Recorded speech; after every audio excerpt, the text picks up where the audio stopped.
Hey guys, Ramsey here. Welcome to another live stream. Back-to-back live streams. How about that?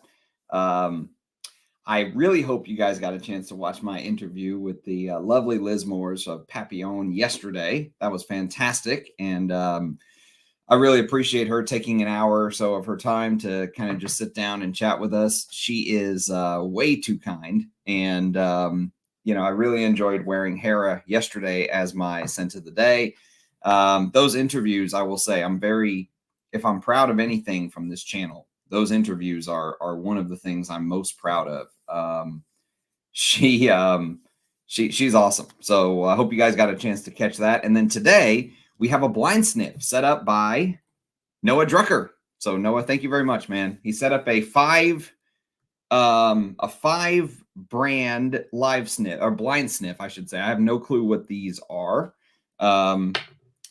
There's number one, which looks like it maybe still be in the official branded sample tube, which I have a guess as to the brand because he left it in the branded sample tube. Other than that, I have no clue about any of these because the other ones are just kind of ones he put together from his own let me turn the light on. From his own little stash, I guess. He kind of made me these little decants. So we've got 2, 3, 4, and 5. There you go. So we got 5 today that we're gonna blind sniff. I have no clue the fragrances, and they could be anything. So this is actually one of my favorite ways of kind of testing perfume. So real quick though, I did a review today. I reviewed Copper Skies from Kerosene, which I really enjoyed.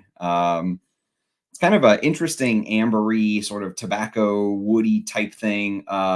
It dries down very easy to wear, but it starts off almost a little bit challenging. The first 5 minutes or so, I would say, are pretty challenging with this black licorice and sort of herbaceous basil. But my first foray into the house of Kerosene it's a house by an old YouTuber. His name was John Pegg, and he had a YouTube channel, and he decided he wanted to kind of take the next step. So that was very interesting to get to kind of know this and try it. And the very first Kerosene, but hopefully not the last. And this is actually thanks to David. David very kindly sent this decant to me. So that was my scent of the day. But before we start spraying stuff, real quick, I do want to just ramble a little bit about something. Bexod sent me some fragrances. I did a discontinued unboxing about a couple weeks ago, I think. And there were 16 all discontinued fragrances inside of that package that he sent me. So if you watch that, you saw some of the stuff that kind of came my way. One of them was Baryshnikov Poron, which I had tried and I really liked it. That was probably my second favorite from the batch so far that I've tried. Baryshnikov Sport, it's probably my least favorite so far, although it's still a really good sport fragrance. But the one I tried last night for the very first time that, man, I'll just tell you, absolutely was a pure love for me was this. And it's one of the ones that actually came with a poster, and it's called Pub by Revlon Pub Cologne from 1965. This stuff is, oh my God. You talk about anise liquor. Oh my God, it is fantastic. I tried this for the very first time. I've never even actually heard of it until he sent me this beautiful bottle. And you can see it almost has this cork-like feel. There's this almost like root beer feeling to it that I absolutely love, but it dries down to something very masculine, traditionally masculine. So big fan of Pub so far, from just a wear to bed. So for you vintage hunters out there, I instantly wrote Rich Mitch and Jonathan, and I was like, yo, you need to put this on your to buy or wish list if you have not smelled this before. So yes, Pub Cologne. That is some good stuff. I wonder if anyone's tried that in the chat. Okay, let's catch up on some comments, and then we'll get spraying. We'll get blind sniffing. My favorite way to try perfume. I'm going to get a fresh sheet of paper here. Let's see who's here today. Oh, no, says Grand Camo. Oh, yes. This will be fun stuff. Rizzle, what's up, man? Good to see you. Ah, Sweet Milk. Big fan of your work. You know that? Are you familiar with R Jizzle? Is that me? Who's R Jizzle? Yes, sir. Hey, Micah. Good to see you, man. Don't peek, Ram. Well, actually, I've got the answers in a PDF file that Noah sent to me. So that ought to be So after I try, I'm going to pull up the first one. And I'm not even going to try to open one of the files until I actually spray the first one. So that's how we'll play this. What's up, Gonzalo? Good to see you, man. Don't peek, don't peek. Yes, that's right. Good evening, Kevin. Thanks for being here. How's Lakeland, Florida this evening? Hey, Andy. What's going on, man? Back-to-back streams. What am I turning into? What's up, Walker? Blind sniffs are exciting. They are the best way to sample perfume because you just kind of take all the bullshit out of it. All the marketing, all the expectations on price, no note listing. You just use your nose and kind of, let your own brain determine what you think of it. Noah Drucker. Yes, that's right. Very kind of him. He is the man. How are you? I'm fantastic and doing really well. That's great to hear, man. Unicorn Well. Lone Star Memories. Man, that is my favorite tower. I'm going to review that one of these days. If you're doing guesses and get more than half wrong, do 30 push-ups. I'm all push-upped out, Lily. I already went to the gym today. I'll tell you what, though. One of the things that I absolutely despise about working out is not actually working out. It's the protein intake. Like, sometimes I'll just eat chicken and I don't even feel like I'm tasting the food anymore. I'm just like shoving calories and protein into my mouth. I'm just like, protein shakes, and it's no fun. That's the part that's no fun about working out. I don't mind the actual working out part. What's up, Sean? Good to see you, man. What are your thoughts on Comme des Garçons Black? Luckily for you, I reviewed it on the channel, so you can check out my review after this. What's up, Micah?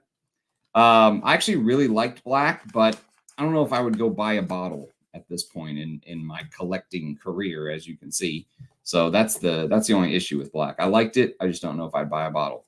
Fagia by Sultan Pasha. Yes, that was fantastic. I'll tell you what, once I really started wearing some of those attars, I didn't want to wear anything else for the longest time. Like, that was like what I wanted to wear was attar. At first, I was scared because I didn't want to just dab. I wanted to spray. But once I started the process and got used to wearing the attar, I did not want to wear anything else. It was hard to go back to spraying. Ha!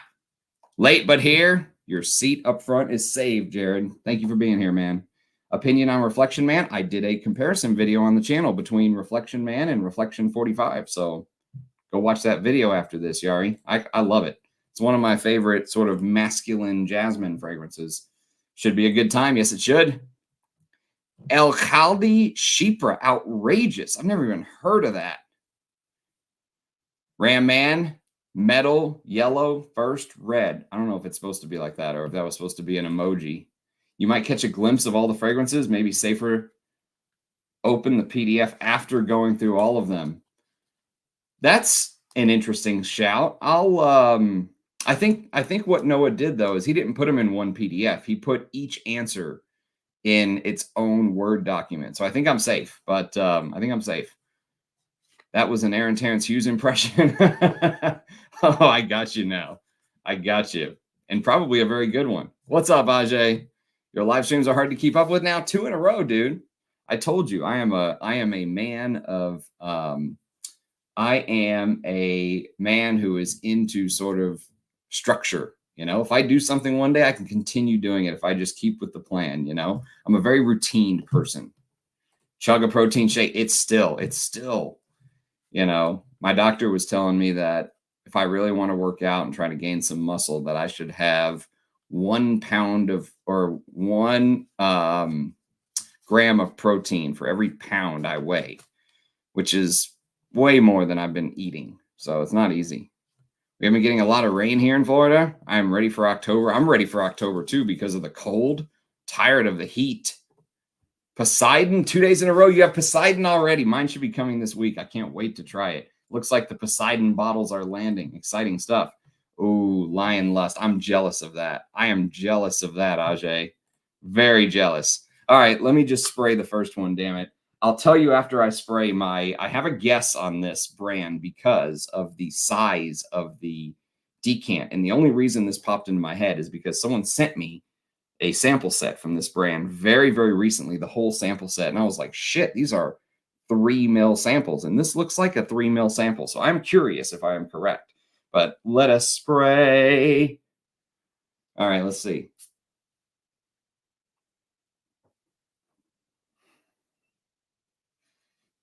Ooh. Definite lavender hit to the face, but high quality fragrance right out of the gate. A lot of lavender.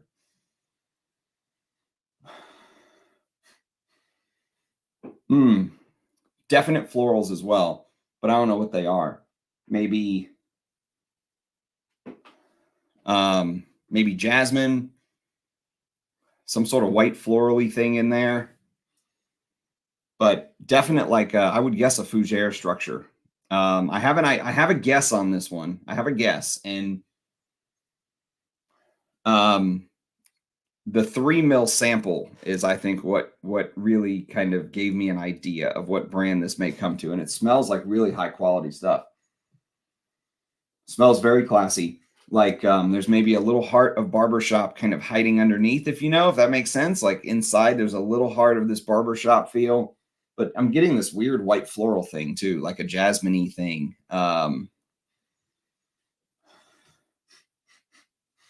Could be tuberose. Could be tuberose. I'll tell you all what I'm thinking in a second. I just want to let it dry a little bit. Ajay with the power play. I'm telling you, man, that lion lust sounds amazing. But it's impossible to keep up with those NSARs. Gonzalo, that's what I was thinking. Jared, jelly. Ajay, black is good. Smoky incense, licorice. Yes, it is. It's very good. I really enjoyed it. And actually, Joy from Australia just sent me an email. I responded to her right before this live stream. She was asking me if I could do like a Comme des Garçons house overview. And I was like, well, I would love to, but I don't have any of their juice. The one that I had, I reviewed, and that was black. I actually have another bottle called Comme des Garçons 2-Man, so I will review that one of these days, but I was hoping to let the weather get a little bit cooler for that. But other than that, I have no Comme des Garçons experience. And I know they have a lot of stuff, so, it's just kind of one of those things. Okay, I'm going to tell you guys what I think this is. And again, it's more the 3 ml sample than actually anything else that gave me an idea of what brand this is. And then as soon as I smelled the lavender in the top, in the white floral hint, which I think is this jasmine tuberose combination, if I remember correctly, I think this is Fougère Emerald from Les Indemodables. Like I said, the 3 ml sample is what really gave it away, because someone just sent me their sample set. And their sample sets are 3 mls. Very few brands do 3 mls. So Noah, I think your 3 ml sample gave it away. It's a little different atomizer from the one that the guy sent me, but you can tell that is a 3 ml sample. That is my guess. Les Indemodables, Fougère Emerald. I like it though. I really like it. I was worried when I think that Jura Rose really likes this one from memory, and he was telling me how amazing the tuberose note is, and that kind of put me off, because sometimes tuberose is one of those notes that I'm like, it really has to be used right. I don't like it when tuberose is front and center, but here it almost gives off this maybe just a little bit of camphoraceous quality, but it's not that sort of heavy narcotic white floral tuberose that puts me off. Like I could wear this, no problem. No problem. There's a little bit of smokiness. There is maybe something slightly leathery hiding in there.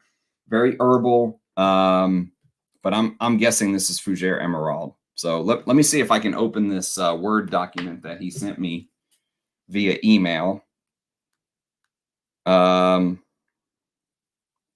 Let's see. Okay. How do I see them?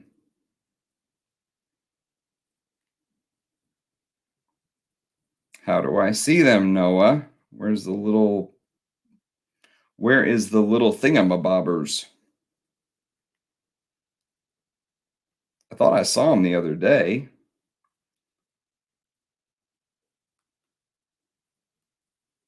Uh-oh. Noah? All right, how about this? I'll just text you, and you just text me the answer to the first one, and we'll just play it that way. How about that?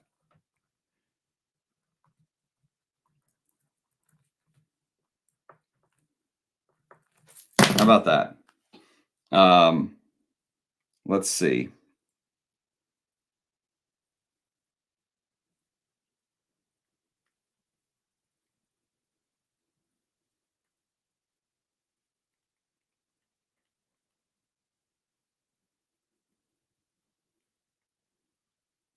All right, let's see. I just sent you a text, Noah. Respond with just the first one.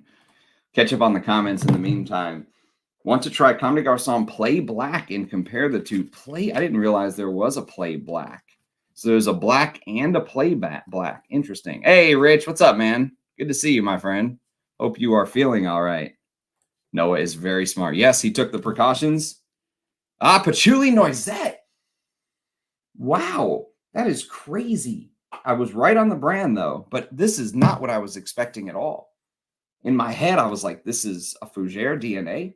When it hit me, I thought I got lavender. That is insane. I don't think I've ever smelled a patchouli that smells like this before. That is very, very interesting. Very, very interesting. It was like I convinced myself. This had, at least I thought I got lavender. Very interesting. Very interesting. That one got me. I was right on the brand, though. The 3 ml sample did give it away, but Patchouli Noisette. I guess now that you say that, I can get maybe a little bit of this weird saffron thing in there but I don't get very much. I do not get very much hazelnut in here. Interesting. And when you go to Parfumo under Patchouli Noisette, it compares it to Promise. This is nothing like Promise to me.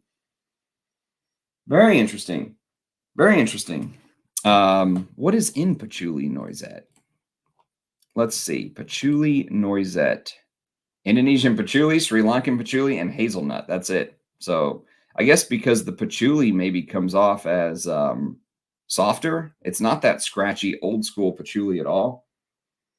That's very interesting. Very, very interesting. I like it. I would wear it.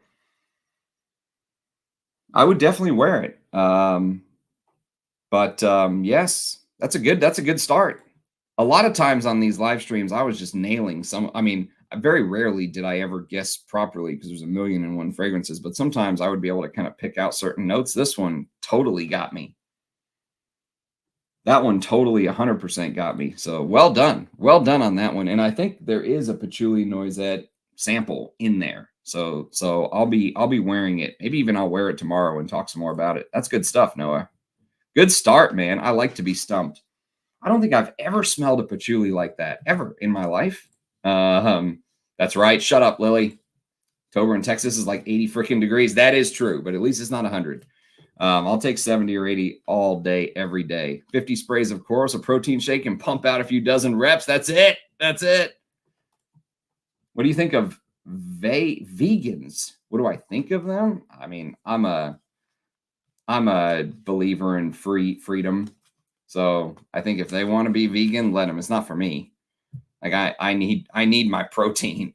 You know those memes where they're like, "Man, you look so happy. What's gotten into you?" And the guy's like, "Meat. I eat meat." But yeah, if you want to be vegan, then good on you, mate. It's not for me. Well, I guessed the brand. I did guess the brand. Does anyone know of any other brands that do 3 mils? I mean, Les Indemodables has to be. They have to be the only brand that does 3 mils. You know, someone sent me a sample set recently from this brand called Mosea. Mosea. I've never even heard of them, but I think they're an Indian brand. And their samples were 1.5 mils, and instantly you just get that 1.5 mil. It's like, you know, almost as bad as those 1 mil dabbers from Lucky Scent. I want a blind sniffing stream jingle. I think you have to do a super chat for that, Lily. Yes, rotate the Rams and Ducks. I tried some of the Mahir Khalid's work. Pretty well made. Not my style. Mahir Khalid. I don't even know that house. Chanel Boy. I was way off. Although now, I will say this. In the dry down, there is maybe a little bit of this Middle Eastern thing that I was mistaken for Tonka. I was thinking it was like Kumaran Tonka thing. I was so sure that was like just a weird take on a Fougere, actually. But that one got me. Absolutely got me. I'll have to spend some more time with that. Very interesting. I did get your sample set. Yes, thank you. 50 degrees in Wisconsin in evening here. Ridiculous. I'll take that all day, every day, man. That is perfect. Any alternatives to Gucci Pour Homme 1? Yes. Yeah, you mean Gucci Pour Homme 1 from 2003, right? Not the Gucci Pour Homme from 1976, right? Not the original Gucci Pour Homme, but the Gucci Pour Homme from 2003. I'll just get it out. The one that looks like this.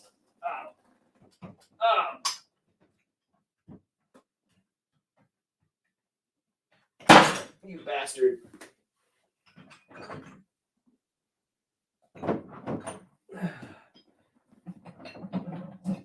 The one that looks like this, right? This Gucci Pour Homme one, this bottle with the brown juice. If you want an alternative, it's Bentley from an Absolute. Same perfumer. They say that there's some oud in here, and there's no oud in Gucci Pour Homme 1. But yeah, now that this is dried down a little more, and I know it's Patchouli Noisette, now I think I get more of the earthiness of patchouli would come through. Interesting. Very interesting. Mine hasn't been delivered yet, along with my bespoke stuck in customs. I can't wait to hear what you think about your bespoke fragrance. That is some of the ingredients, when I heard what was in there, amazing.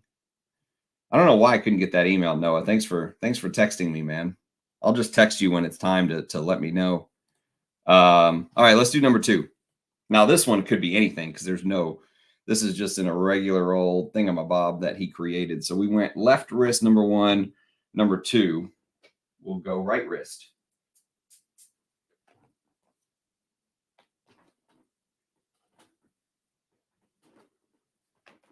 All right.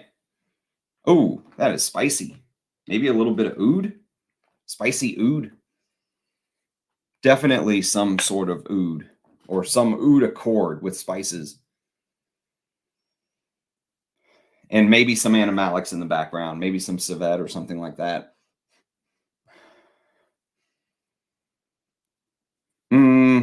I mean,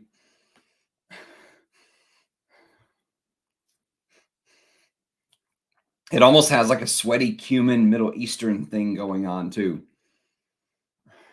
Maybe this is that what was Noah wearing earlier?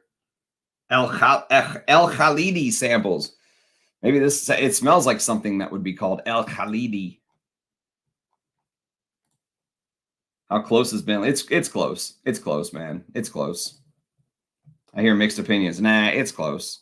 It's close enough. There's no reason to pay $400 or $500 for discontinued Gucci Pour Homme 1.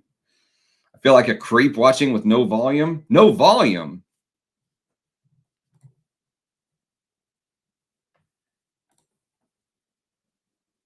Thank you very much. Spot on. Scent of the day, Oleg Cassini by Jovan. I hear great things about that, but I've never smelled it. But I hear great things. Great start. Indeed. Very rarely do you stump the ram. Mahir Khalid equals El Khalidi. Yeah, number 2 smells like something that would be called El Khalidi, Noah. Bingo cards for this would be fun. Someone did create bingo cards for some of the older ones. They put them on like flashcards. I think I still had some of them somewhere. Maybe I moved them. They used to be in my drawer. Yeah, they used to be in my drawer.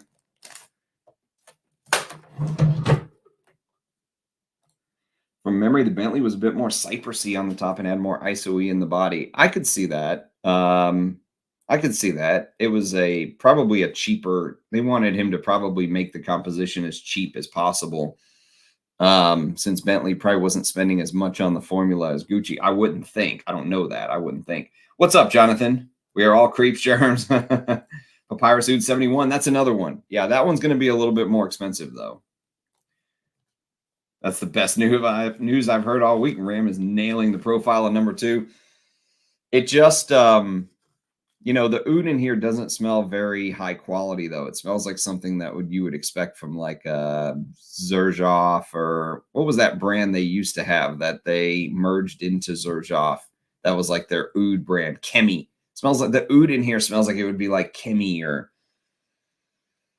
something like that, you know? Very Middle Eastern in style. It's okay. I like this type of perfumery. I'm not saying it's bad, but for where I'm at in my oud journey, let's say, this would probably, I don't know if this would be enough to move me to make me jump and go buy a bottle, if that makes sense. I've never tried Gucci Pour One, but I own Bentley Fermented and I own Dolce & Gabbana Velvet Intenso. The Bentley and the Dolce & Gabbana are similar. I find I like the Dolce & Gabbana better. I've never smelled any of those high-end Dolce & Gabbana line. Francesca Bianchi, that's an interesting shout, but I don't think I've ever smelled her use such a heavy oud note. Yeah, that's a good shout, Germs. Yeah, definitely Comme des Garçons 2-Man has some elements of it. The wood is like more of a mahogany wood, darker, whereas Gucci Pour One is more cedary, I think, more log cabiny. Like the stream? Yes, that's right. Please like the stream. Thanks for the Rex, everybody. You're welcome. Sorry, I meant Velvet Incenso. I haven't smelled it. Number 2 is a very famous designer.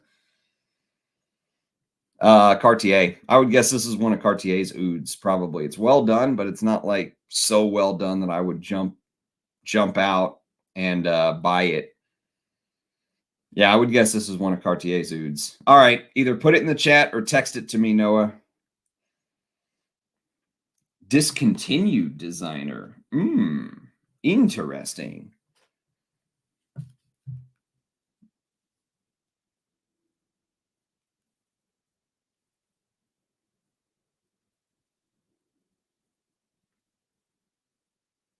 Tom Ford London. Oh, interesting. Very interesting.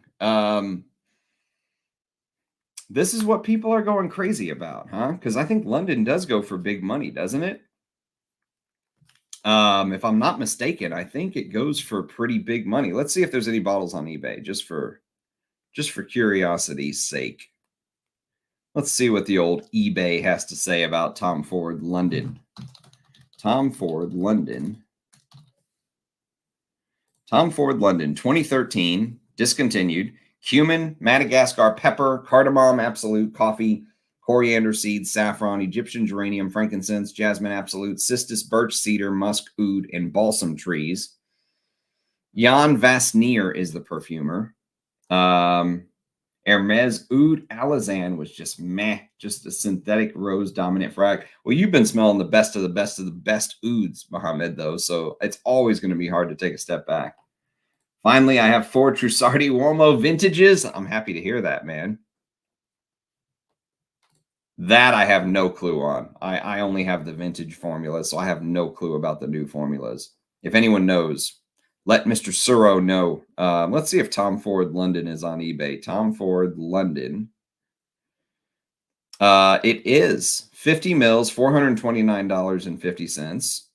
There's another 50 mil for $1,150, just in case, you felt like splurging. And there is a, those are the only 2. Oh no, here's another one. 2014 batch, $500. So I would not pay that for this. I mean, this is good. Don't get me wrong.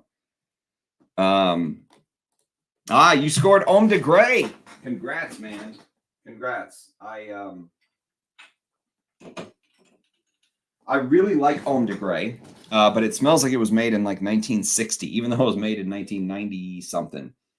But yeah, it smells like it was made in like the 60s or very kind of traditionally up and down.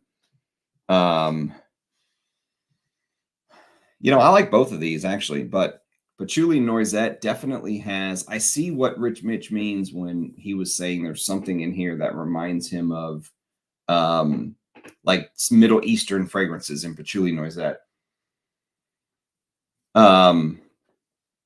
I think there's probably some saffron in Patchouli Noisette now that I'm smelling the dry down more. But yes, the modern stands up. I'll be happy if Francis K could redo Leather Oud. I wouldn't be mad. My favorite Dior Privé. Yeah, it's one of my favorites as well. Leather Oud, and Queer Canage are two of my all-time favorites. Both leathers, of course. You all know me so well. Well done, Noah, so far. Very well done. 2 fragrances I've never smelled before. This I need, you know what I need to do? I need to make the stickers with the actual names and put them on these little decants, because what's happened in the past is I've just thrown them into like a little box, and so now I just have all these numbered decants. I have no clue what they are. I bet you I could probably go back, watch my old live stream, my old blind sniff sessions, and match them up if I showed them to the camera or something. But I just need to do that after this is over so I don't forget. Bellamy vibes. I did not get Bellamy vibes from London.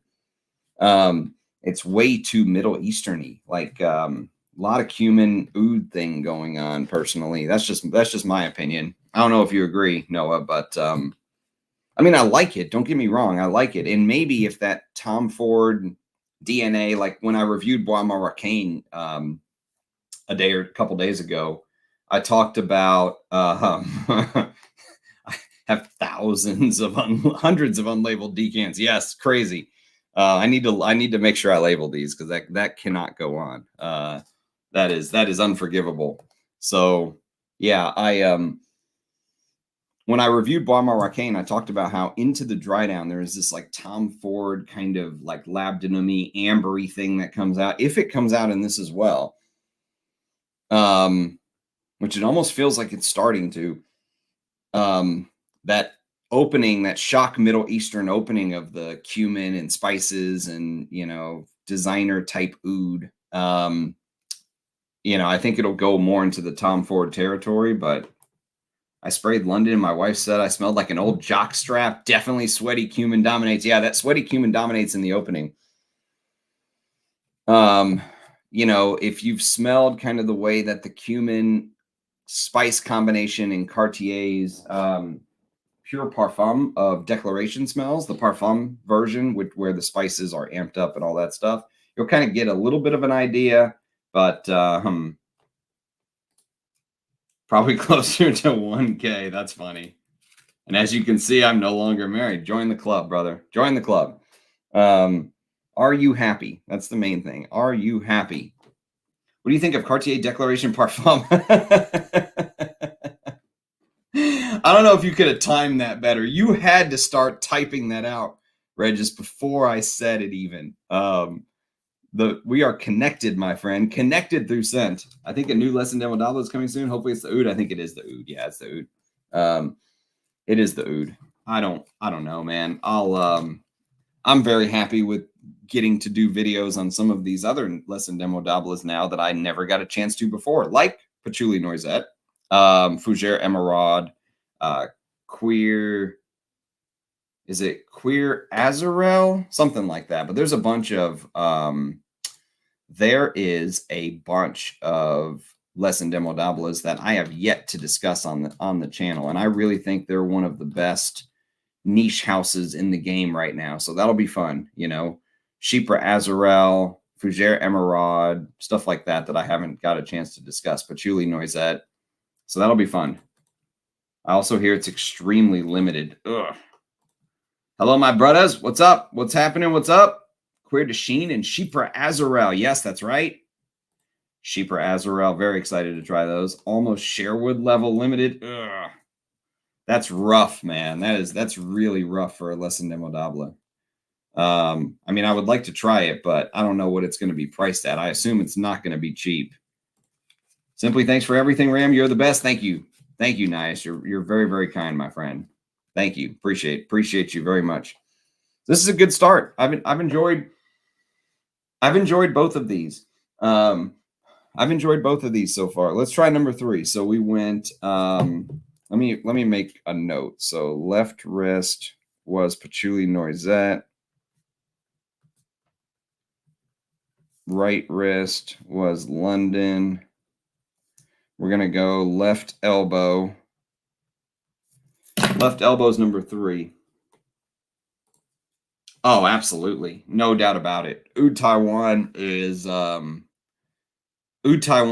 my favorite Arige release this year. Yes. I would say that. I would say that. I wish I had one of those bottles that's right there on Muhammad's background right there, that Oud Taiwan bottle. I wish I had that big boy.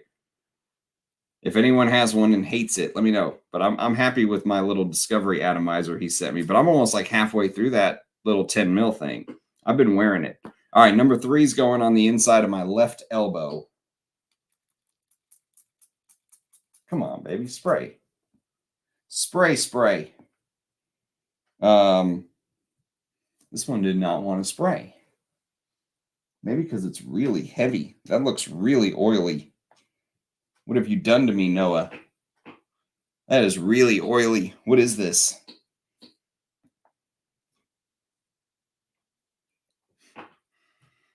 Oh, that is like oily green, spicy green. Oh, very green, very verdant, very, very green, but like sappy, resinous, sappy green. I mean, it's definitely in the ballpark of something like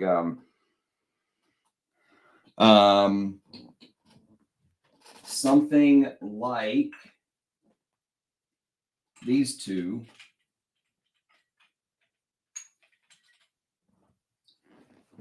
Feeling or Arso. Like on first sniff, it definitely gives me that pine resin, you know, almost like you were walking in the forest and you put your hand in on like a pine tree, but it was dripping sap and you didn't realize it. And so, you know, your fingers are all sappy now from the tree. Sap's a bitch to get off your hands. Once it gets on there, it feels really sticky for a long time. And then imagine you like set that on fire. But here, I'm not getting as much of the smoke yet, but I'm definitely getting this green kind of woodsy, piney feel. Pine, maybe a little bit of lemony frankincense, but it's not as smoky as Feeling Agil or Arso from memory. I like this. I don't know if I love it. I think I would probably just wear Feeling Agil or Arso personally, but late to the live, we made it. Roja's Taif Oud. That's an expensive bottle right there, Glitch. Amouage Silver Oud. Very nice, Michael. Scored 2 bottles during launch. You're a lucky bastard. I have a small bottle of Kritzia Moods. I don't know which year it's from, but it lasts forever. Kritzia Moods Womo or Kritzia Moods. I love Oud Taiwan. Absolutely adore it. Can't wait for your review. Well, I did kind of a early impression video on it. Maybe I'll do a full review. There are some people who hate Oud Taiwan, but unfortunately they haven't smelled it yet. You think some of those people who are talking shit just never got a chance to smell it. They're just talking shit to talk shit. It's possible. I see a smell, a clear difference between the two list perfumers. I liked much more Antoine Lee. I would agree with you, Gonzalo, but I have one caveat, one big caveat, and that is that I absolutely positively adore Oriental velours. And even though I think Antoine Lee has given them a better body of work as a whole, if you came to me right now and said, Ramsey, I'm going to give you one full bottle of a Les Indemodables, which one do you want? Instantly, it would be Oriental velours. I love the way the spruce and myrrh just plays together. You don't get very many high-quality spruce fragrances. Nice. You got both, the 10 mil and the 35 mil. Can't wait for the Oud oil release. Yeah, this is getting very, I don't know if you can see, sorry, my camera is really shit, but if it focuses, I don't know if you can see the glare. I mean, that has left like a sheen on my arm. Very, very oily. What is this, pure pine sap you sent me, Noah? Green and sappy makes me happy. Like being a kid climbing a tree in the summer. Yeah, there is something to that, but here it's almost like more like pine, like a pine tree. I guess there's no pine trees to really climb here in Texas, so hands covered in sap and pine. Yeah, definitely. Definitely. Maybe that's a very good shout. It does smell like a slumber house. Yeah, I could totally see that. Even something like Norn, but I remember Norn, which I still have yet to review this on the channel. Norn is a good example of what I'm discussing, but if you've ever smelled Norn, you know that Norn smells exactly how I described number 3, but then like you just pissed all over the leaves and pine needles, and then you smell it.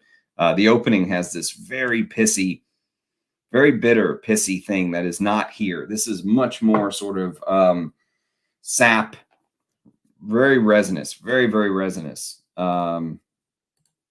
But yes, it definitely has that slumber house feel to it. And the fact that it's so oily makes me think it's not just a normal designer, that maybe it is some kind of one of those, those types of houses like a slumber house. Maybe I'm trying to think of who it could be because it doesn't smell like a Prin. Doesn't smell like a Prin or anything like that, but it feels that way. You know, it has. Yeah, I'll be interested. Parfum d'Empire, maybe. I don't know all their fragrances. Definitely not any of the ones I've ever smelled. It's the right comparison. All right. So 2 out of 3 ain't bad. 2 out of 3 ain't bad, Noah. Boo. Haha. Pine Ward. Ah, that's a great shout. That's a fantastic shout, Micah. You guys are better at this than I am. Definitely. I could definitely see a Pine Ward edge to this. Yes, that I don't think you could make a better guess than Pine Ward with the information that I have, especially since Noah already said no to Slumber House.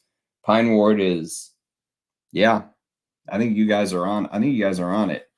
It's my favorite too, man. I would love a bottle one day. Could be Vert d'Encens. Vert d'Encens.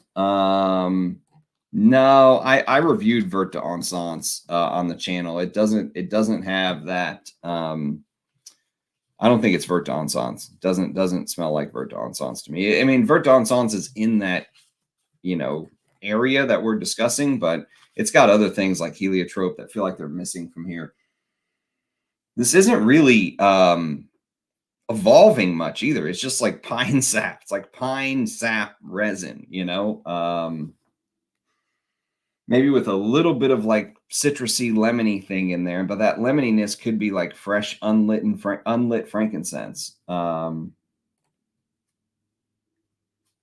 So a note of Pine Ward. Yeah, I don't know, man. Very oily. Very, very oily. Oriental Velours is a bit too weird for me. Really? Queer Entente or Queer Moresque? Queer Entente or Queer Moresque?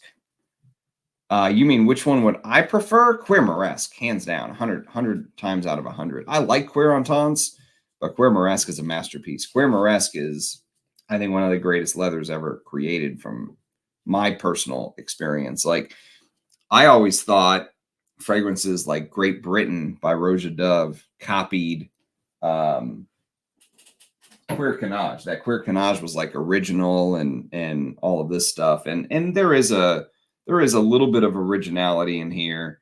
There's no orange blossom in Queer Moresque, where you get some in Queer Canage.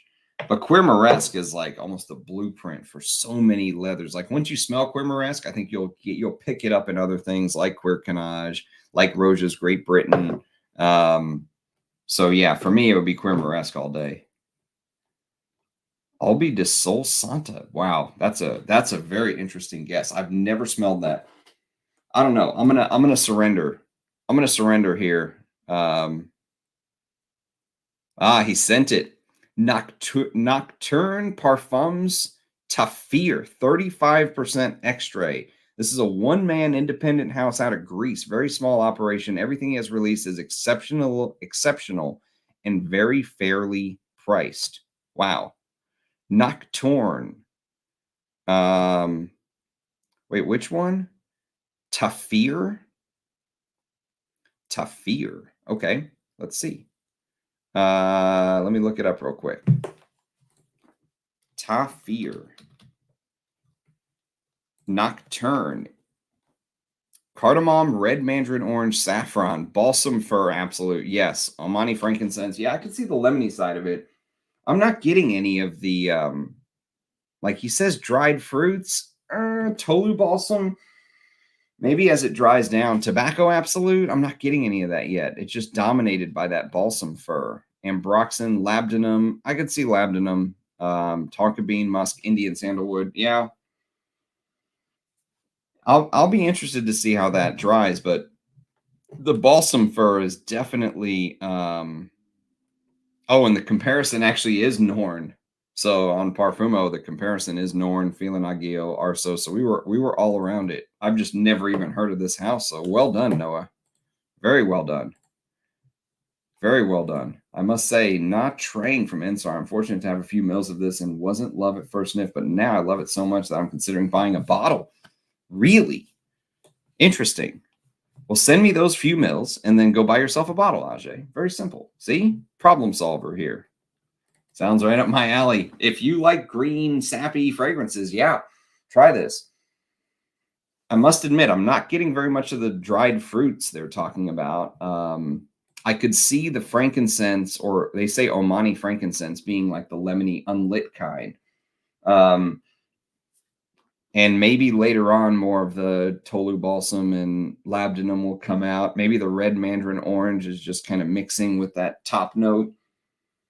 But yeah, this is dominated by this balsam fir absolute note, 100%. And the juice looks very dark green. And now I know why it wasn't spraying, because it's fucking 35% extrait, like pure oil. Fucker is $3,500. Holy shit balls, Ajay. Well, I guess if you're gonna spend $3,500, I'd rather spend it on Not Trang by Ensar rather than Vroja's fucking $3,500 a bottle shit. So, yeah, man, if you're gonna do that, knock yourself out. You're probably spending $3,500 in the right place, but my God, 3.5K, man, what a kick in the gonads. See, that's why I really respect Russian Atom and Arise Ladore. And even though I like Ensar, I think he's really taking advantage of people. My personal opinion. Okay. I think his prices are outrageous. And he, well, and his thing, well, it's a luxury good and blah, blah, blah. Yes, it is. But really, I mean, it couldn't be $1,500. It had to be $3,500. So yes, I gave up my search for vintage Feeling Agil when I found Tafir. It does evolve a bit and last forever. I could see this lasting forever. I mean, it's still oily on my skin even. But it doesn't have that smoky element of Feeling Agil. That's the thing, is Feeling Agil smells like there's a campfire burning in the background. And I'm not getting that from Tafir, but it is good. I can tell you that. The resinous aspect is good. And now that they say red mandarin orange, yeah, I could see this is really slowly evolving. I mean, 35% extra is going to be a slow evolver. Similar to Fume by Henley. I've never smelled that one. There's a lot of Henleys I have yet to smell. But yeah, that's awesome, man. So far, so good. 3 down that I've never smelled before. I just remembered, got my bottle of Murasakino 2 days ago. Aton is on my list now. Backup worthy for sure. Yes, but I don't know if there's much else that's going to compete with Murasakino as far as the quality. That is definitely the highest quality juice he's ever put out, in my opinion. And I actually wrote Russian Atom and I said, hey, man, your stepbrother should be very proud of Murasakino. That was an amazing creation. And he said, yes, he is. And he said there's a lot of very high quality and you know, expensive natural ingredients that went into Murasakino. But if he can continue to make that kind of perfumery, and if you go back and watch my old reviews of Aton perfumes, I was like, you know, I think he's not there yet, but he has a promising future. And this is him really, I think, taking the next step, my opinion. If money was no issue, I would definitely buy a bottle of that Murasakino. I really enjoyed it. Patu Poron, I mean, one of the greatest masculine fragrances of all time. It's a simple formula. You're going to get a lot of that real Mysore sandalwood, some pimento, but it is just so classy and amazing to wear. But they go for like $1,000 on the secondary market, which is, again, a kick in the gonads. What's up, Antonio? Good to see you, man. I saved your seat. I saved your seat right in the front. I checked out Aton after you posted on Insta, Mohammed. I think you would like that Murasakino, Ajay. And instead of dropping 3,500, maybe spend like 280 on that Murasakino and thank me later. I haven't smelled Fume either, but I can't say it's got the same fir pine dominant feel as Henley Bloodline, but Tafir is rounder and smoother. Yeah. This definitely doesn't go in the cedar side of things like Bloodline. Definitely more in the pine side, but I like it. Thick floral civet and oud, got slight touches of Royal Barn, few Ensars and Fiona, but it's its own original scent. Yeah, I really enjoyed it. I thought, you know, I thought that was hands down, not even a second place comparison. That was his best scent. Everything else is below that. Use 2 mil, asking 1K. So 2 mil out of the 50 mil bottle was used and he wants 1K. I mean, that's not bad for the way things are going. That is my, if you said, Ramsey, you can have one fragrance. That is my #1 fragrance that I want. #1 on the list of all fragrances ever out there. Any genre, anything. Malik Al Taif is my #1 on my wish list. Screw you, Ajay. No, don't tell him. Even though I can't buy anything because of the divorce, tell me. I'll buy it nice. Remember, I'll pay more than Ajay, even though I can't. When are we going to see your collab with one of these indie perfumers? Oh, who knows? That probably wouldn't happen. If I was going to do my own, fragrance, it would probably be more in the realm of kind of what Eugene from Eugene's channel did with Les Abstraits, working with Antoine Lee, and, you know, having a fragrance that can be made year after year after year. The problem with kind of doing a collab is it would be like a one-time thing. So, and if I was going to do that, it would definitely be with Russian Adam. But I don't know how. I don't know if he would be interested in doing that. But and Iraq, nice. Playing COD and listening with class. That's it. That's it, Antonio. On eBay, Iraq. Thoughts on Oud Shams? Oud Shams. Oud Shams. There's a lot of Oud Shams, man. You're gonna have to be more specific. Shams Oud by Memo. I don't know which Oud Shams. Malik Al Taif is 30 mil. 30 mil bottle instead of 50. Yeah. Yeah.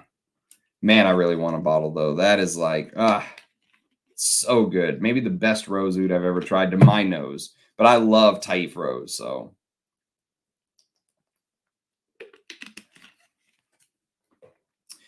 Ajmal Oud Shams. Don Oud Al Shams.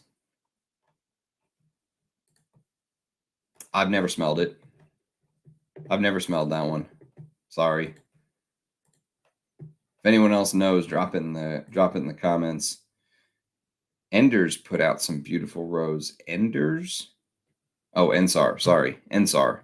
Yes, he has. Yeah, he uses really, really good high-end ingredients.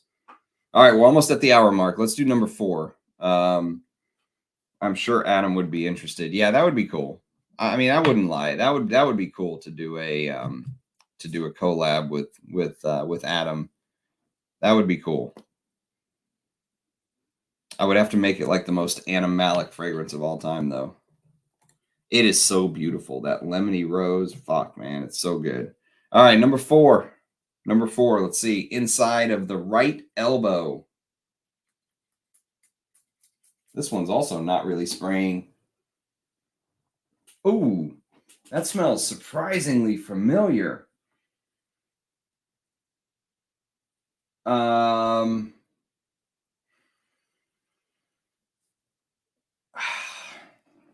It's very this smells like I've smelled this before, but I can't place it.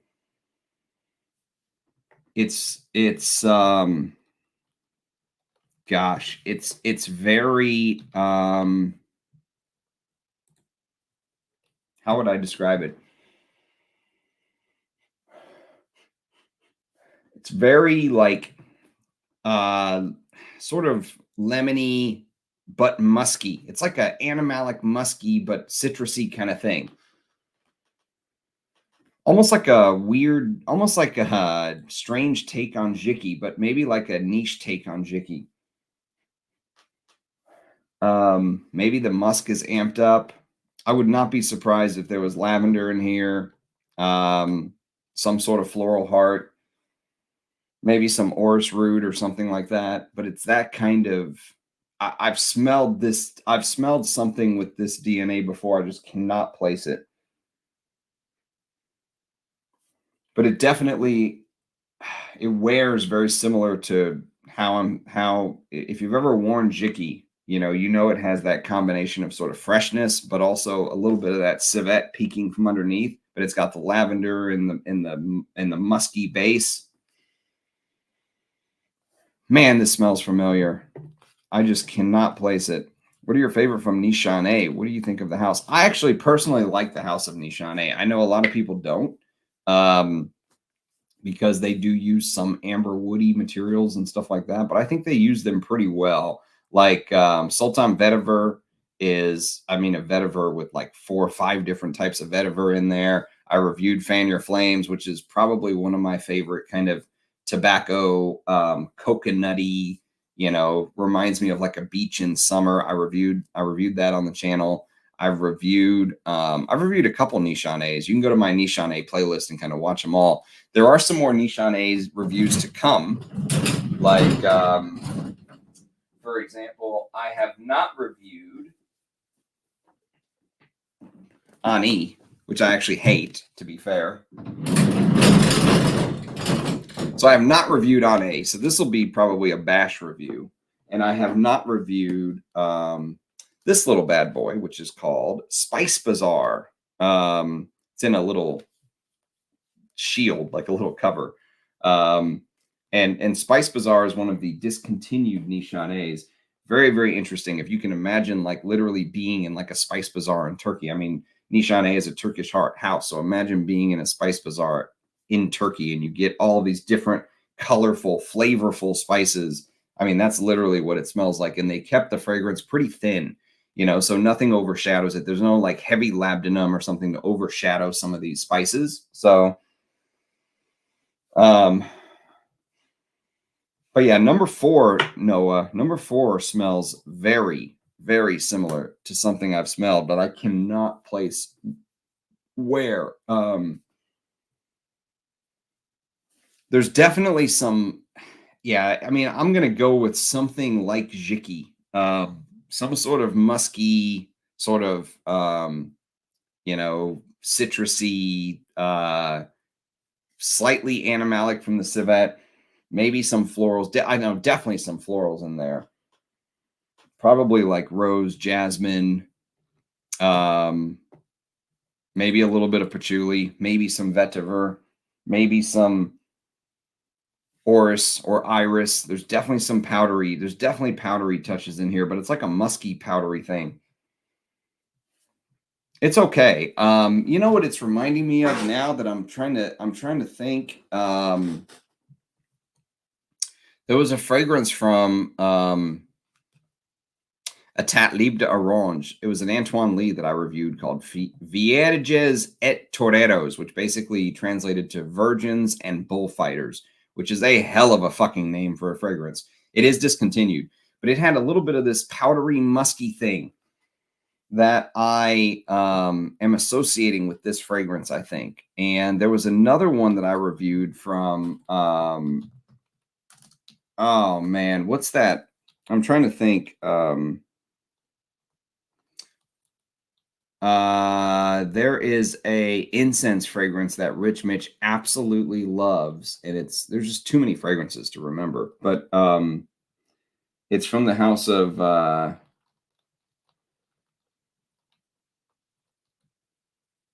Sorelli. Was it Sorelli?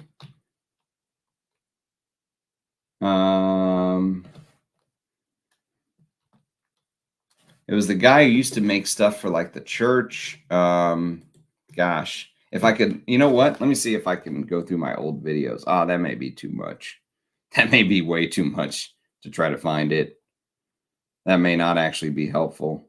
It'll come to me as soon as I actually stop looking, of course. But yeah, there's definitely that kind of muskiness. If you've ever smelled Vierges et Toreros by Etat Libre d'Orange, you'll kind of get an idea of the way the powderiness just kind of blooms in number 4. That's what it's reminding me of. You've smelled Ajmal Mukhal al Shams, though. I discovered it through your. Yes, I have smelled the other Ajmal, but I haven't smelled the one that that Abdullah was asking about. I haven't smelled Oud Shams. Yeah, Mukhalit al Shams is very good. Very, very good. Oh, Ani is awful. It's absolutely horrendous. That sort of strange, gingery sort of vanilla thing is, yeah. Everyone hates Ani. Yeah, that's a lot of people say that, but I do like some of their fragrances. It smells like headache balm. I've got a B6. I'm looking at the decant right now. It's like an officially Nishane branded decant or sample. So I'll do a B612 review one day. The vintage associations are definitely spot on. Yes, but it feels very modern, like it could be oh, what's that brand that I'm thinking of? They do Lavs. They do Lavs by Lavs. Filippo Sorcinelli. Okay, so I reviewed a fragrance from the house of Filippo Sorcinelli, and it was called Opus 114. And Opus 114 had this combination of like elemi, jasmine, benzoin, iris, white musks, lots of white musk, lots of sort of vanillas and cashmeran and stuff like that, that made it very powdery, slightly spicy, but the muskiness felt like it was like associated with like there's something a little bit dirty lurking underneath, like musk from the olden days that they don't use very often nowadays. That's how number 4 feels to me. Number 4 feels like it's very vintage, like, you know, they're putting kind of like powders on you, and those powders are kind of they don't have the modern smells that you get nowadays. They have a little bit of a vintage vibe. But I like it. I don't know if I love it, Noah, but I like it. It's okay. I wouldn't buy it, I'll tell you that. Nishane Mana is one of my faves. You know, I've heard about Mana. I've never smelled it. Never smelled it. And their new oud line, which some of them are $500, are a joke. Oh, the Nishanes. Yes. You know who else did that was the other brand that did that I'm really not happy with is the house of Mask Milano. Mask Milano did the same thing as Nishane. They released these oud lines that were like $700 or something, and they terrible. Oud from designer lines are laughable. Yes. Silver, I do know, Dunk. Silver's the shit, man. Silver is the shit. You cannot go wrong with silver. It's so good. I love it. I absolutely love silver. There's a little bit actually of the powderiness of silver in what I'm smelling, but this is much more sort of, you get more of that combo of amouage florals, which is you're kind of missing here. Yeah, Filippo Scorcinelli. That was it. That was it. All right, tell me, Noah. Text me. What is it? What is number 4? I must know. A little bit off topic, but I think Clive Christian can use more flankers. Just saying. Are you being facetious? My favorite modern vintage perfumer. Opus 114 is great. Yes, it is. Not bad at all. Perhaps a Parfum d'Empire. You cannot guess wrong with Parfum d'Empire. They're definitely a house I want to start reviewing more. Ton of aldehydes. Oh, now that you say that, yes, definitely getting this vintage Chanel aldehydic vibe. No doubt about it. No doubt about it. Why does everyone hate Ani? Ani is bad. I really, really dislike Ani. I do not like the way the vanilla is done in there. But to be fair, Guerlain corners the market on vanilla. Like when I want vanilla, I wear Abbey Rouge or Shalimar, and you just cannot do better than that. Or Spiritus Double Vanille. You just cannot beat those. You just can't. There's no beating those. I was talking about a silver. I'd rather you. Oh, the other silver. Ah, well, I do have a review of it on my channel, Dunk. So, you know, can't really hide that review. People could find it, my friend. I kind of like Hachivat. Never smelled Hachivat. Pure sarcasm. All right, let's see what the hell number 4 is. Darren Allen's Songs of Fleurs. I knew you were going to throw Darren Allen in there. I knew it. I knew it. I knew it. And you know what? Darren Allen, to be fair to Darren Allen, he does this vintage style fantastic. But when you said a lot of aldehydes, that's when that number 5 aldehydic floral association really hit me. Definitely, I'm getting like a very modern, like a niche take, a modern creation in a vintage form, if that makes sense, of a Chanel. Let me look up this Songes à Fleurs. Darren Allen.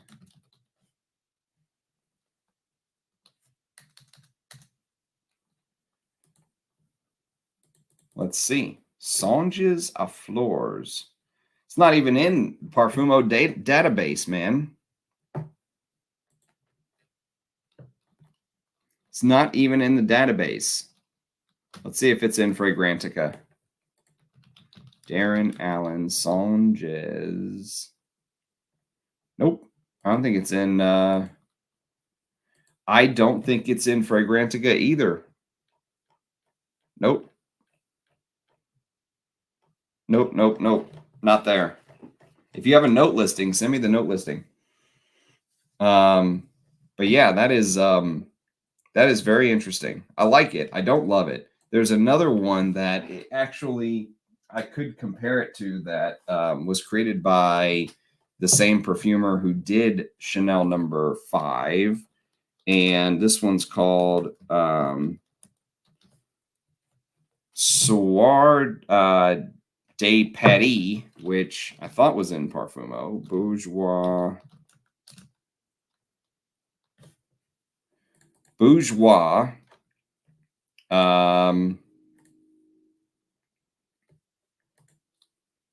Thank you. Thank you, Noah. Let me take a look at that. Soir de Paris. This is the Eau de Cologne version. There's also an Eau de Toilette, an Eau de Parfum, and a Pure Parfum. This is basically translates to an evening in Paris. And this is discontinued. But this is done by Ernst Beau. And this has a lot of the sort of spicy aldehydic floral aspects of number 5. This is very, very good. It's maybe a little bit more of a proper chypre construction with some green touches, but this is very good. I'll talk about this one of these days for you guys who are into hunting down discontinued fragrances. If you like Ernst Beau's work, this is one to check out. A Evening in Paris. It's his newest release. Check your text. Nice. Let me see. Wow, very vintage in style, man. Very, very vintage.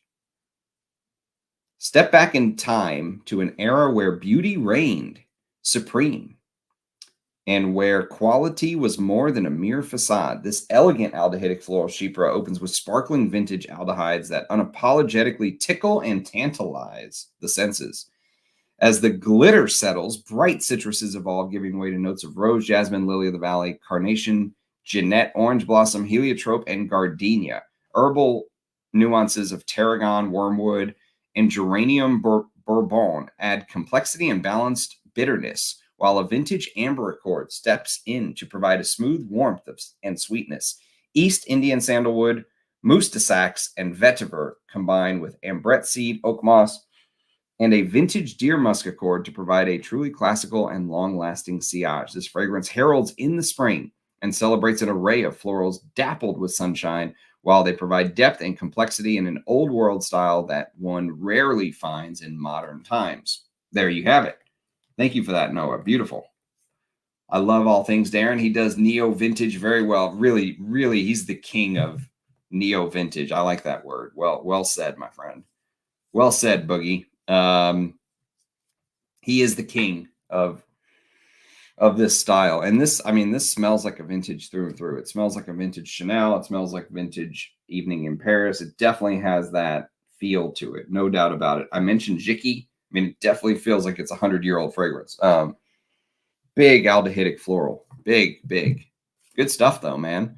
That's 4 I've never smelled. So we have 1 more. And I already used both wrists and both elbows. So where the hell should I put it? I'm going to put it on my upper forearm, I think. I think I'm going to put it right here. Far enough away from everything else, but easy enough for me to smell. Let's see. Number 5. Ooh, number 5. Is this going to be an oud? Noah. Okay, oops. You stay right there, buddy. You stay right there. Ooh, that is spicy, a little stanky. It's got a little skank to it, Noah. This is definitely an oud of some sort. I've never smelled this before, I can tell you that.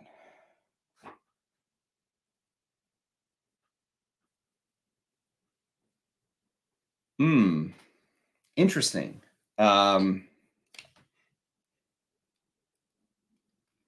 It almost smells a little bit like food. Like the spiciness has this food-like feeling to it, but it's definitely a spiced oud of some sort. But the oud has an element of like, I wouldn't be surprised if this was like a Thai oud or something. Or maybe there's multiple ouds in here. Maybe there's like this violet / orris. Maybe there's spices. Maybe there's cumin. Maybe there's some animalics. Maybe there's something like an oud combo. Like I would guess there was probably like Thai oud, which gives it a little bit more of this sort of fruity, oudy side. Still oud, but kind of sometimes those Thai ouds lean a little bit more fruity. And then maybe there was some other type of oud like Cambodian or something else mixed in there. Like I would guess maybe there's a couple types of oud in here. I like it, but that spice accord in the top gives off this weird like food, like Indian food association. Maybe that's the cumin curry. Maybe there's Immortelle. I don't know. That fragrance from Anoush with the Star Trek box, I tried it. How would you describe it? I can't pick out the notes. It's very, very difficult because it's like this musty old school thing. I'd have to revisit it. It's been a while. His perfume of the month is pretty cool too. If you want a nice brand and ghost scents, the vetiver one is especially nice. I think someone mentioned that. Yeah, look at those guns. I've been trying, man. Maybe it's the armpit. Maybe. Yeah. Although probably not because I do shower regularly and use non-fragrance deodorant. What is the name of it? Frank's. I think it's called Frank's. Or no, it was called Frank's, and now it's called something else. You can get them at Whole Foods. It's one of the only natural deodorants I've ever found that actually works on me. But yeah, it's almost turning a little bit leathery into the dry down, just a little bit leathery, and it's almost has a little bit of like this violet thing. Like it's reminding me a little bit of the leathery side of Queer Canage, but if you can imagine, sorry, the light's so bright you can't even see the Queer Canage on there. The light's so bright. Yeah, the light is bright. But imagine like this oud kind of thing working together. Indian oud deodorant. That's it. I think we found our next super business. Let's go into business, Gonzalo. We will sell Indian oud deodorant. I think it's it'll be $1,000 a stick. Okay. Real oud in there. And people will buy it. It'll be a new trend. You just came up with it. You came up with our retirement idea. They say there's a million ways to make $1 million. All you need is one. You, my friend, have found it. Coffee. Yeah, I could see a coffee. I could see a coffee note in here. I mean, it wasn't the first thing that hit me, but I could see it. I could see a coffee note. I could see a coffee oud thing.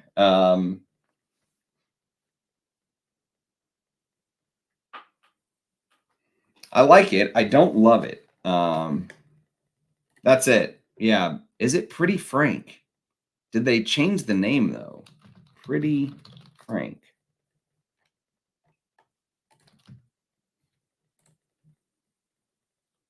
No, it's actually Pretty Frank. You're right. It's Pretty Frank. Yeah, that's the one. You can get it at Amazon for like 15 bucks. The unscented one. It is the only like natural deodorant I've ever found that actually works all day for me. Like I don't have to reapply. Sometimes I will, like after I go to the gym or something like that, because it's so hot. But normally, one application in the morning with the Pretty Frank, and I'm good all day. And it's unscented, so it doesn't mess with your fragrance. You know, proper frag heads do not wear scented deodorant because it will clash with your fragrance.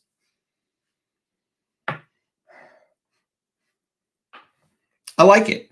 I like it. I don't love it, but I like it. For fellows, that wet shave, Barrister and Man Legrand Chypre is fantastic. Best shaving soap ever. Shaves great.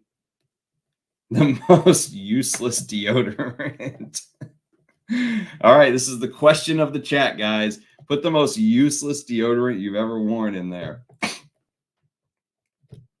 The Patchouli's good, a bit like Javoy Psychedelic. The only Paris Monte Carlo that I have come across that I really like is this one. It is called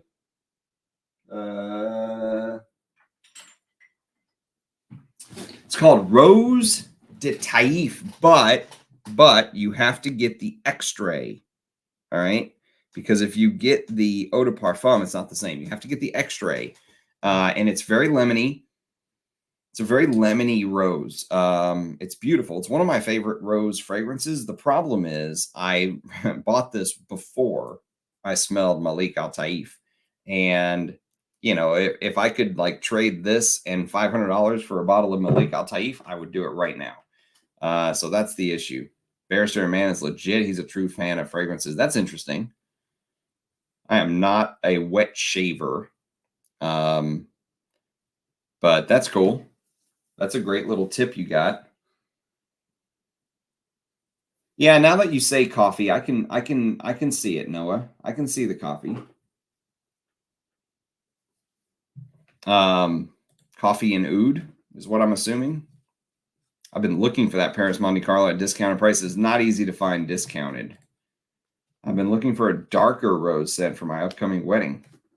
There you go. Darker rose, if you want my recommendations, I would probably go with something like Actor from Azzaro. You can still find bottles of this for like $100. You can find these 30 ml bottles for like 30 or 40 bucks sometimes. So if you don't want to spend a lot, this is a great fragrance to wear. But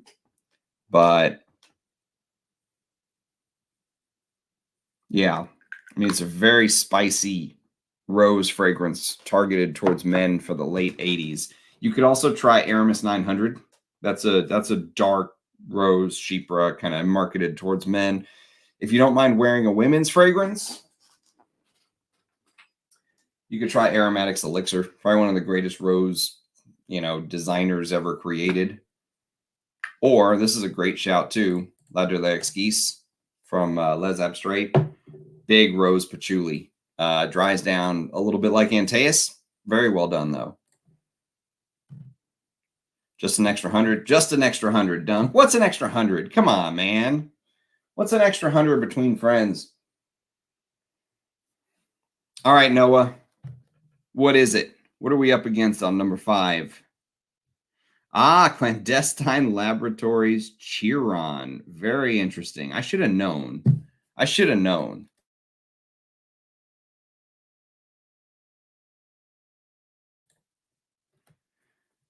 I should have known you were going to include a Darren Allen and a Clandestine Laboratories. And I told myself before this live stream, I was like, I need to guess Clandestine Laboratories and Darren Allen. I always forgot to try to guess those two. Yeah, I like it. Let's look up Chiron. Let's see what we're up against. Chiron. Oops, nothing came up. That's no bueno. Let's try this again. Clandestine Laboratories. Chiron. Nope, it's not in Parfumo. Another one not in Parfumo, dude. Oh, releasing in October. I guess I should learn to read. Other than knowing there's some coffee, Mark has been sending out samples. Nice. Yeah, this is interesting. It's kind of like a funky coffee oudie thing. But since now that I know it's Mark, there's probably not any oud in here. Interesting. Maybe he created some oud accord with some resins and labdanums and stuff like that. But I like it. I like it. I don't love it, but I like it. It's good. So let's recap. Patchouli Noisette. Yeah, this is totally different from the opening.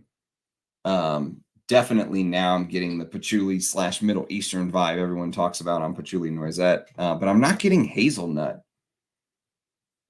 Yeah, maybe if I think hazelnut and smell, but I don't know. I'm not getting very much like, it's not what I was expecting. I'll tell you that. That is probably the Clandestine Laboratory or the less Indemodables I've smelled. That's the least like what I was expecting.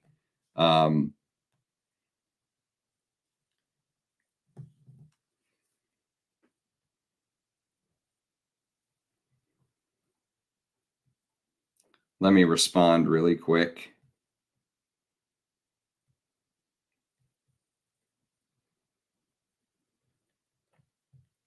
Sorry. Apologies.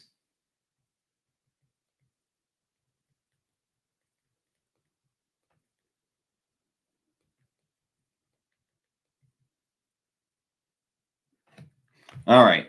Yeah, Laboratories is a great shout. That is a great shout for somebody wanting a rose patchouli. It's probably actually my favorite rose patchouli. If you just want kind of my recommendation on a rose patchouli, I would take this over Portrait of a Lady any day, just for my nose. Portrait of a Lady is good. It's got way more clove. This has more like Middle Eastern resins in the top.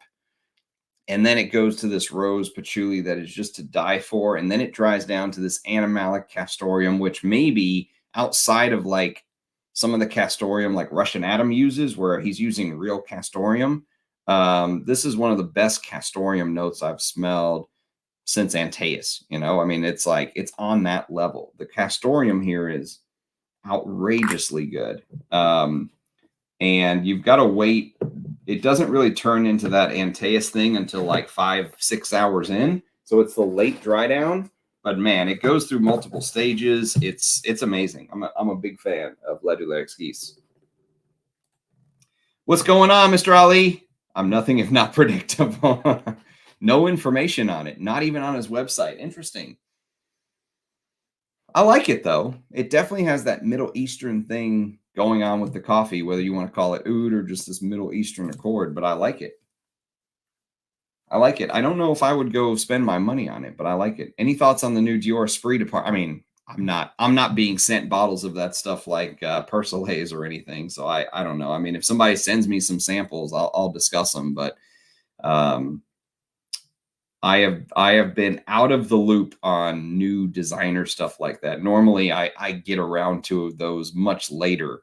But yeah, if someone sends me some, I'll be glad to talk about them. Clandestine Laboratories is a good house. I have a couple from the house that I could review. I have these two. I have Film Noir, which is a very interesting take on like a green fragrance. Very interesting.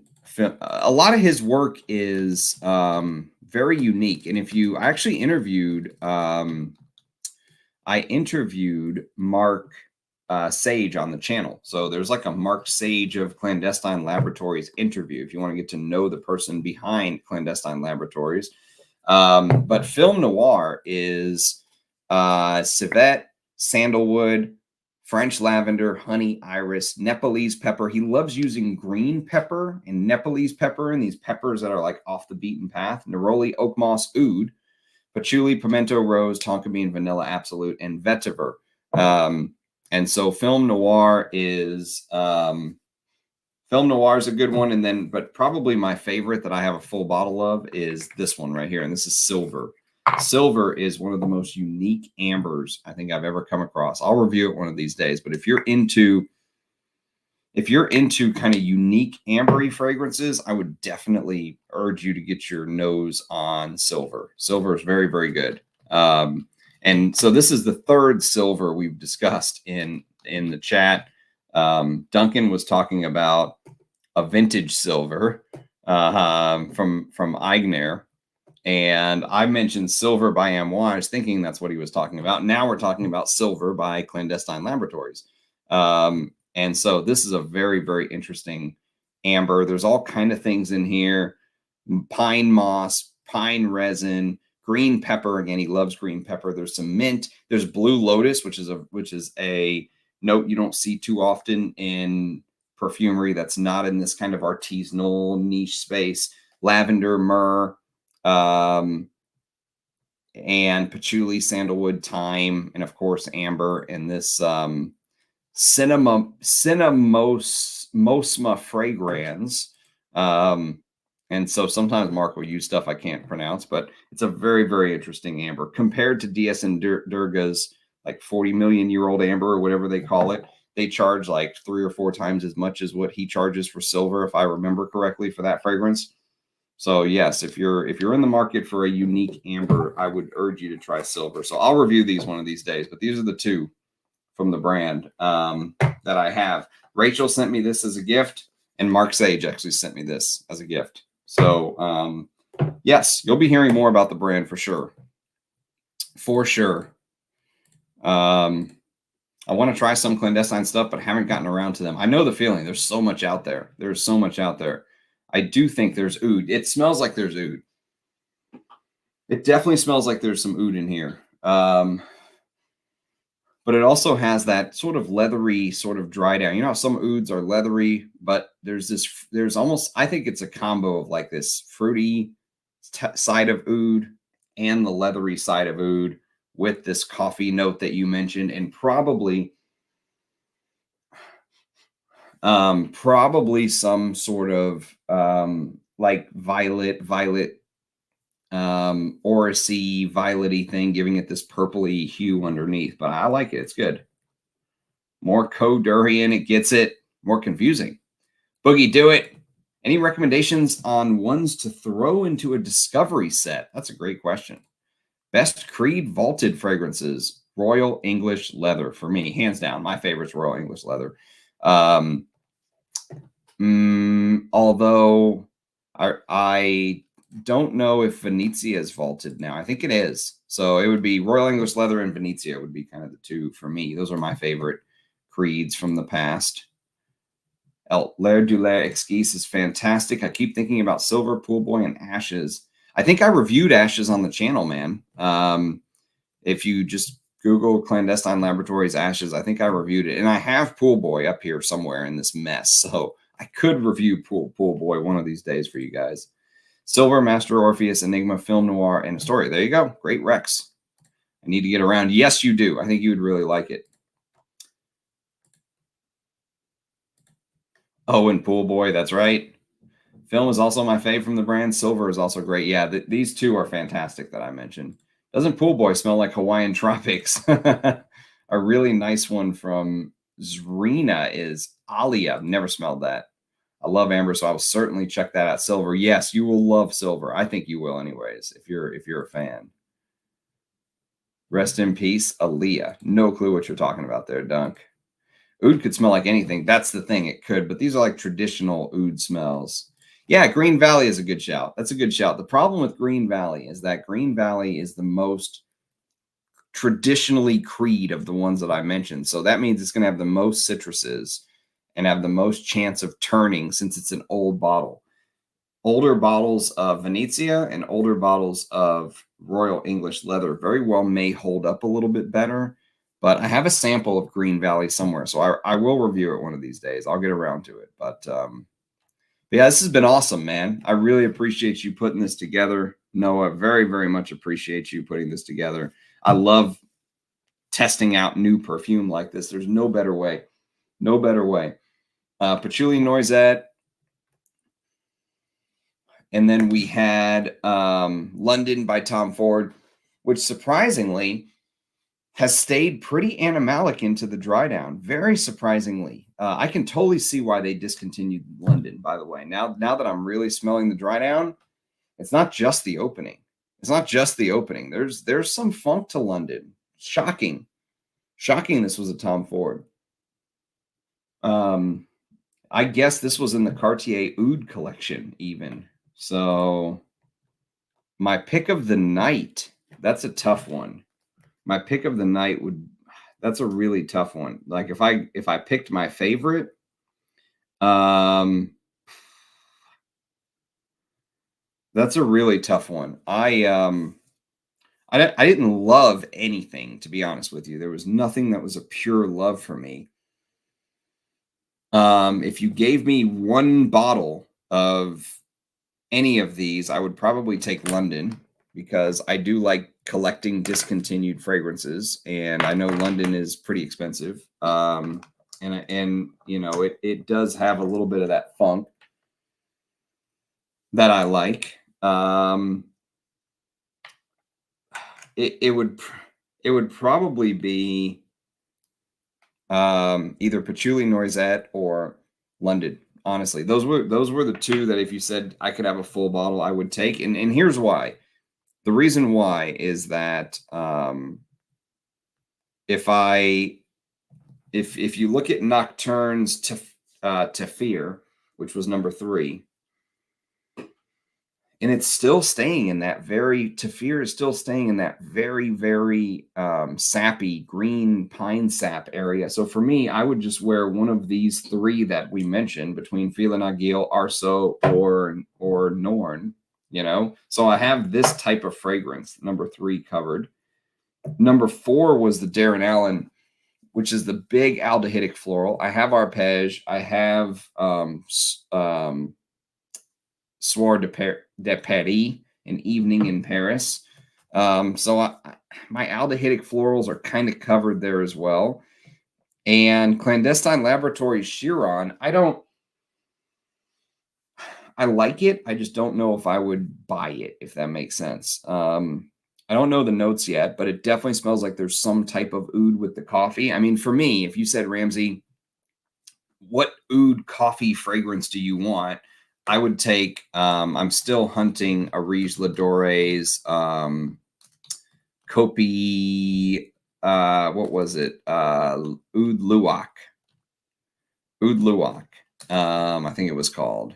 Yes, Oud Luwak from the 4th collection. Oud Luwak was coffee, Sumatra oud, spikenard, nutmeg, carrot seed, Indian oud, Sumatra benzoin, cedarwood, and Java vetiver absolute. That's my favorite coffee and oud that I don't own. So I would rather put that money down to something I really love rather than settle for something that's still good but not a pure love, if that makes sense. So that's why I would say Patchouli Noisette, which is really coming around on that Middle Eastern side of things. And the patchouli is so different. It's almost shockingly different. I can see why some people would not like that. I would have no problem wearing it, but probably London. So it would be London, then Patchouli Noisette, and then, I don't know, probably the Darren Allen, honestly. Even though it's not my thing, aldehydic florals are not my thing, Darren Allen does this style so well that I couldn't turn down his Songes à Fleurs. I'll leave all of these in the comments, the description of the live stream, by the way. So if you want the names, I will put them in the description of the live stream. So if you want to come back and see what the blind sniffs were, I'll be glad to do that. Pure white is pretty great. You don't see a rice powder note. Yes, I reviewed that on the channel as well. If you had $800 to burn and you could just spray away every 30 seconds or whatever it was, I would agree with you. For the summer, pure white cologne is lovely. But yeah, man, thank you. Thank you for the contribution, Noah. Much appreciated. What's your favorite chrome cologne? Chrome? What do you mean chrome? You'll have to elaborate on that, Love W. Thank you, Noah and Ram. A fun evening. Good night, Jared. Thanks for being here, man. London is such a strange gem. Agreed.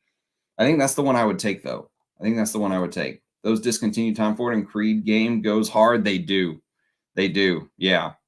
Absolutely. Absolutely. It is. Pure white cologne is very good. It's just so unbelievably. Oh, man, I haven't smelled Azzaro Chrome in God knows how long. Probably none, because it's just not my thing anymore, you know? So I'd probably say none of the Azzaro. Give me Azzaro Actor, the discontinued Actor, any day over any of the Chromes. How much is Royal English Lavender? Is that the Creed? Is that the Creed? Don't do it to yourself. If you're talking about Creed Royal English Lavender, don't do it to yourself. That is one of the worst fragrances I've ever smelled in my life. Yeah, Royal English Lavender. Oh, no. Were you meaning Royal English Leather?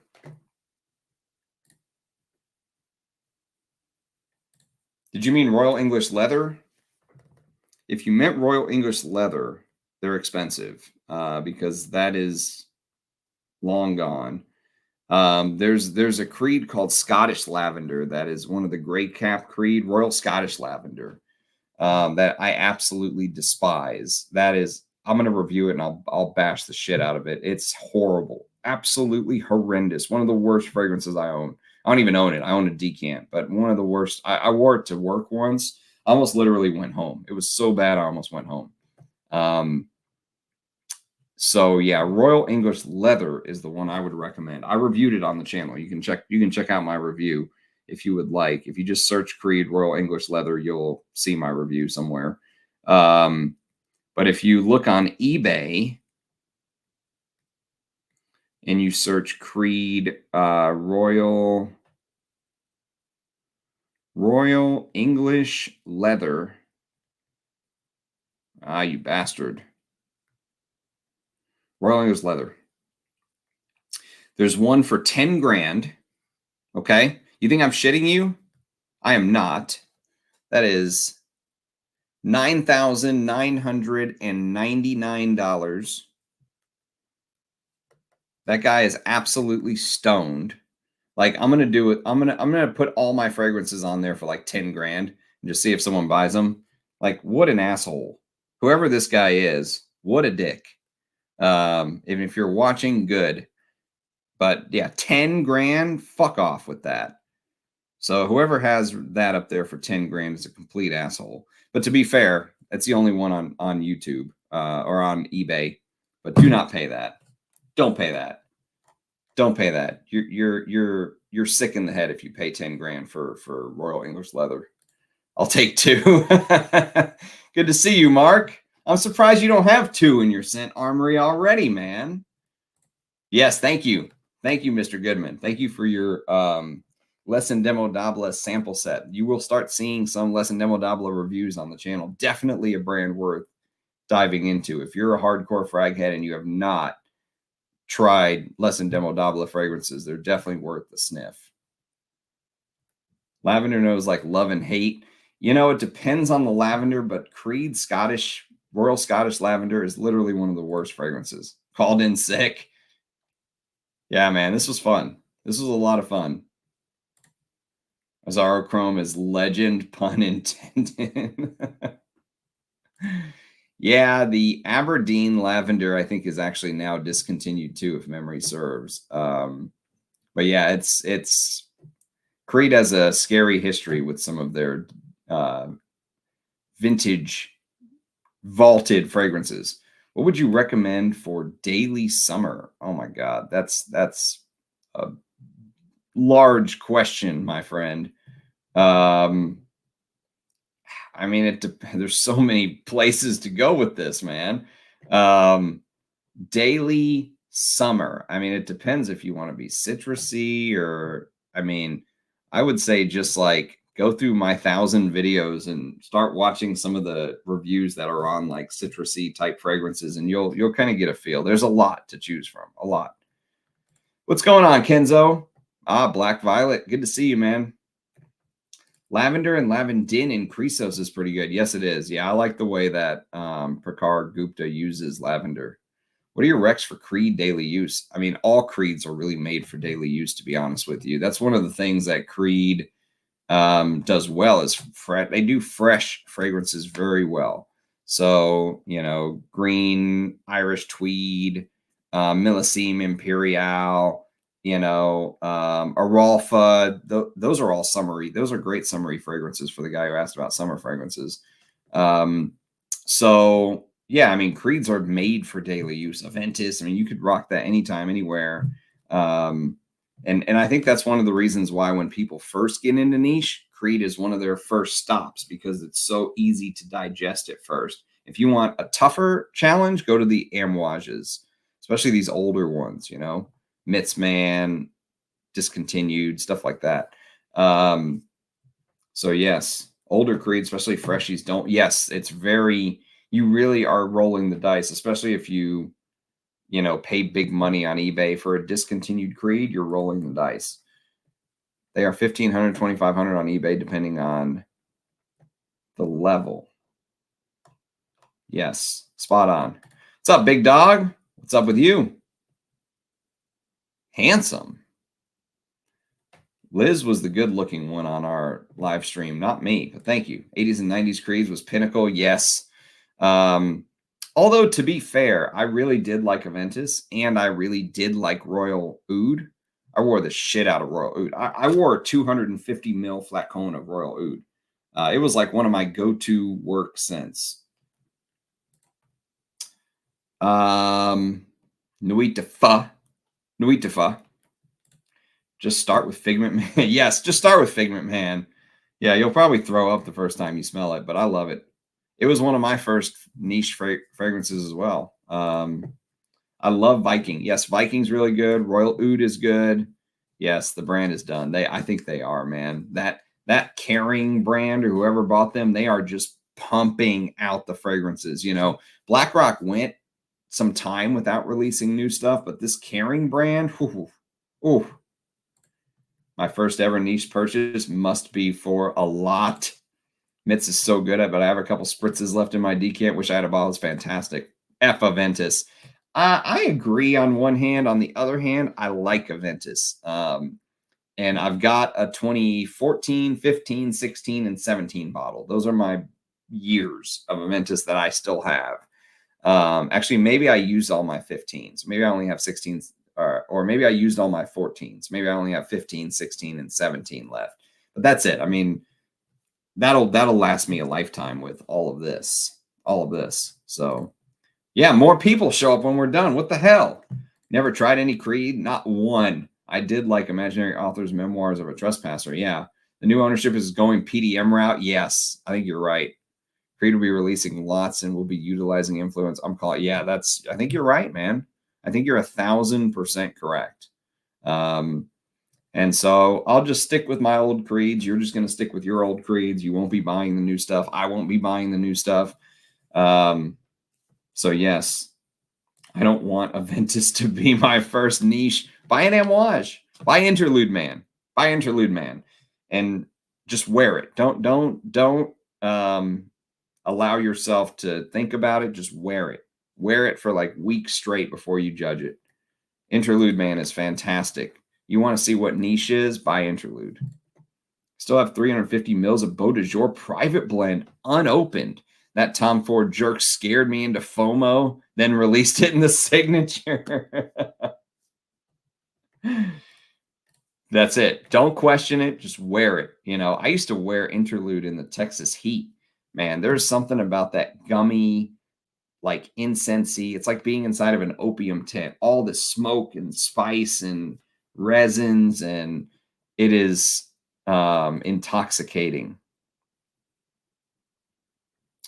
I will defer to somebody like Rich Mitch who has a bottle, or Mark's here. He can tell you about Green Valley. I don't know if he reviewed it on the channel yet, but I only have a little decant. I'm not really ready to discuss it yet. From the one time I smelled it, I remember it being very sparkly, and I remember thinking, this is what Creed used to be. Like, this is what we lost, and it'll never be back. It'll never be, because like Mark said, they're going the PDM route or the Initio route. I'll do my wife a solid and wear a vent is once in a while. A vent is interlude amouage. It is. Interlude's everlasting. Where do you buy Green Valley? I mean, from whoever the hell has it for sale. It's been long discontinued. I'd wear T-Rex in that Texan heat when I first met you. Yes, that's right. T-Rex in the heat. I'll wear Interlude. You wear T-Rex. 20 sprays. We'll go to the mall. We'll just watch people drop as we walk by. Memoir Man is still my jam. I love Memoir. I tried Tom Ford Black Orchid. It was good, but there is a note I did not like. No idea what it was. Unfortunately, it's spoiled. It wasn't that note, was it? Because apparently Black Orchid is supposed to smell like, you know. Didn't dig the new Interlude. Interlude 53 or Interlude Black Iris. Your first big purchase should be something undeniably rare and discontinued, like Moss Brex. Yeah, or just spend 10 grand on this guy's Royal English Leather. What an asshole. $9,999.99. What a dick. Will you be buying the new Allure Homme Sport Flanker? Seriously? Is that a joke? I ordered Zoologist T-Rex Moth. Ah, yes, nice. You'll like those. Those are really good. The Zoologist wish list fragrances for me are Sacred Scarab. I really would like a bottle of Sacred Scarab. And hang on, Mark. Yes. That's okay. I have jugs of stuff. People would probably do this to me too if they well, they do know because I'm showing it, but I wore Portrayal Man yesterday and it was amazing. Portrayal is amazing. I've really come around on that.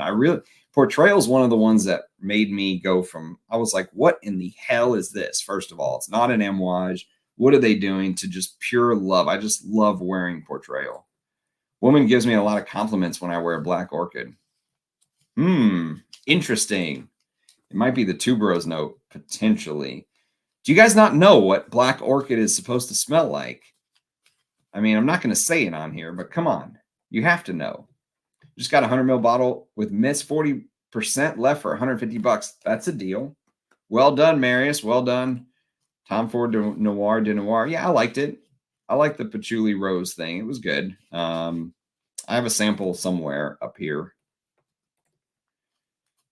Definitely did not like, but Tom Ford Noir EDP, I did. Noir EDP.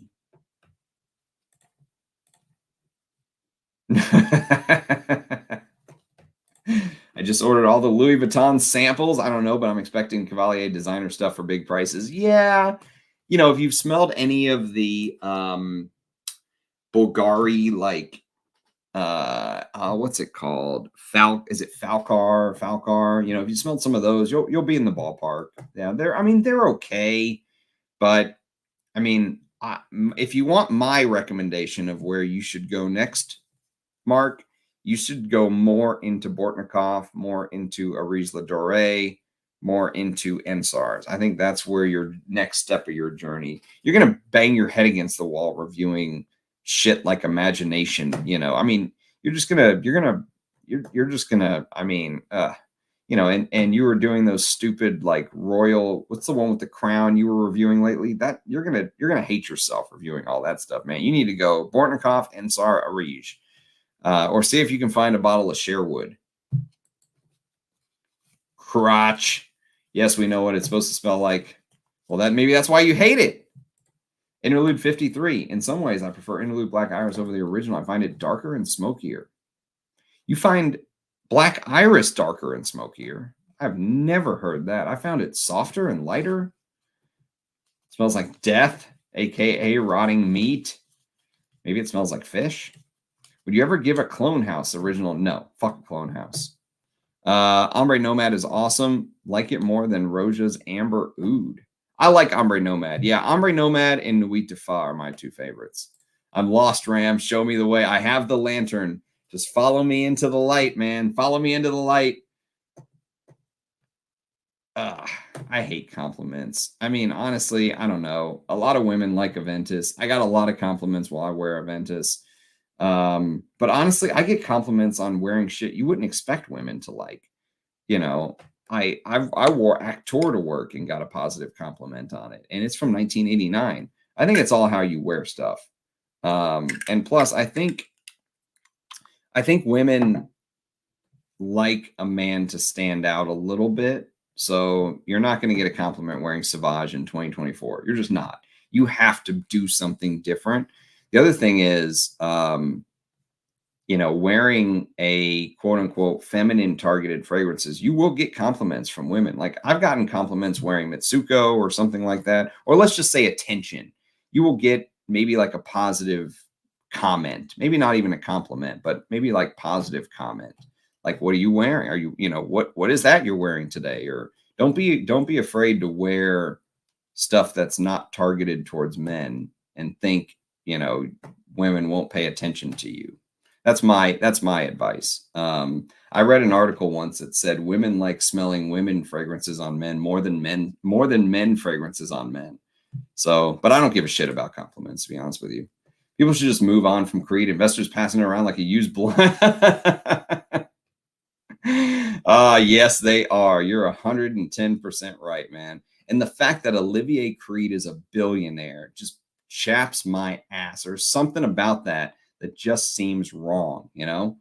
It seems like the South Park episode where Kyle was extremely upset that Cartman became a millionaire and bought his theme park, you know? And he's just like, it's not right, you know? Go watch that episode if you've never seen it. But yes, it just feels wrong that Olivier Creed is a billionaire. Imagination is so basic, laughable. I threw up after the Royal Crown series. I hated myself. You just curled into a little ball and just rocked yourself to sleep while crying. I know the feeling, man. Just I don't know. Sometimes I think we're doing a service, and then sometimes I think we're just banging our head against the wall. It's an ungrateful job reviewing some of these fragrances, but I think you need to start going down the artisanal path personally. Have you tried any Thomas Cosmala? Nope, never even heard of him.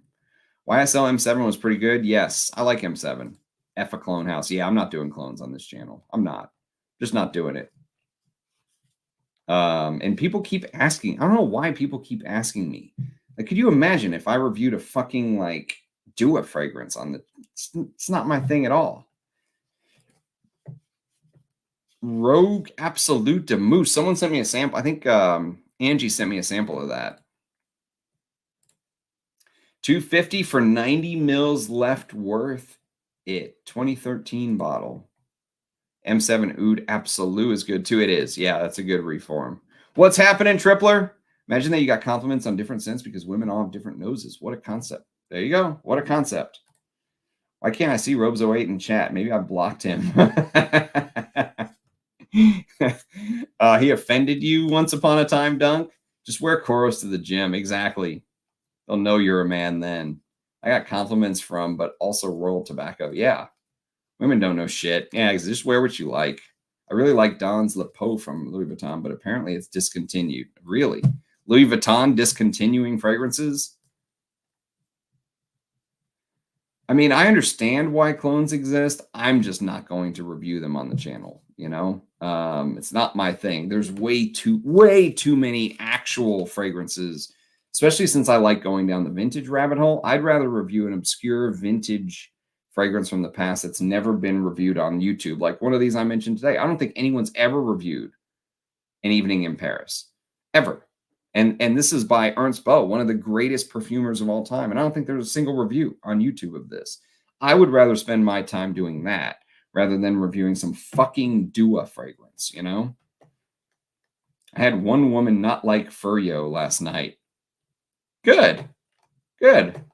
Good. I'm glad you didn't like it. I'm telling Christina. As Lanier says, where would you love, not what they say? There you go. Did Bourdon get more suits after the Creed hit the big T? I would love to know what their like handshake deal was that Olivier Creed was supposed to give to Pierre Bourdon for all of his work. I would love to know it. Apparently, it was supposed to be a big number. And I would love to know what that number is. Apparently, he wouldn't divulge what it was, but I'm not hard on clone houses. If the scent is non-existent or very expensive to buy, give them a pass. Yeah, I can see that. Figment Man, that is. Nice.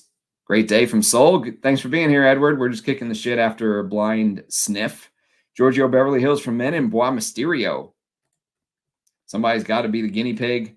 People must know if a woman love you, the frags don't mean shit. Exactly. Don't do a hell no, man. Hell no. I would just tell you to stop watching me right then and there. If I start reviewing fragrances, just unsubscribe. Fucking unsubscribe. Angie, do you have Creed Green Valley? I need. In no way would I pay $1,000 for the night, though. Yeah, I mean, you maybe just get a decant or something. As you cross 10K, you're going to have a lot more newbies stumbling into the Ram hood thinking they found another gent scent. You're right. They're going to be in for a shock. They're going to be like, fuck this guy. He won't talk about Dua. What an asshole. What is that fragrance you pulled out? Which one? Have you ever smelled Rumi? I reviewed it on the channel. I reviewed Rumi. I like Robes. I even watch his old stuff. Man, Robes' old stuff. Honestly, I'd rather watch old Robes rather than some of the new shit that's coming out. She did not like Furio, but liked me. And there it is. There you go. There you go.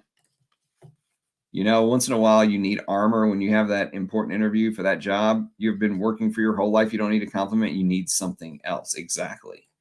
I've been recently wearing Giorgio Beverly Hills a lot, enough to call it a signature scent. Giorgio Beverly Hills is fantastic. And this is a great example. Like, I haven't reviewed this yet. This is one of my favorite honey patchouli scents I've ever come across. So fucking good. And you can trace it from Givenchy Gentleman in 74 to Giorgio Beverly Hills to Luciano Pavarotti to Moss Brex. Like, there's this straight line for me. Patchouli through the years, it could be called. And I haven't even reviewed this yet. So no way in hell am I wasting my time reviewing a fucking Dua fragrance. Do you see any similarities between Bank Leaf and Arpels SAR and YSL Jazz? Not really. No, I mean, maybe vaguely here and there, but I wouldn't personally compare the two if you're asking me. SAR is much more traditional, soapy, aromatic fougere, whereas YSL Jazz is much more like an amber. It's more on the amber fougere side, whereas SAR is more on the aromatic fougere side, if that makes sense. We'll stage a public intervention if you do clone reviews. Yes, that's right. I'll be an interventionist. I'll need Jeff Van Vondren over here. Hi, my name's Ramsey. I'm a clone reviewer. Hi, Ramsey. All you need is a decant of the night, moon, and promise. Yes. If Ram starts stumbling over his desk like Jen Sense, Rumi to me is mad. I actually really liked Rumi. I'm not going to lie. I really liked Rumi, but I would take Oud Luwak first. So it would be Oud Luwak, then Rumi. And Oud Luwak is still elusive to me. So the Aris Ladores I want full bottles of are Malik Al Taif at the top, then something like Oud Luwak or the original first release of oh god, there's too many fragrances. Where is it? Where are you? Oud Zen. So the original Oud Zen, which, guys, is all I have left, and I fucking love this stuff. Oh, it's so fantastic. That smoky oud with that lava-like labdanum combo. Oh, and the castoreum. So good.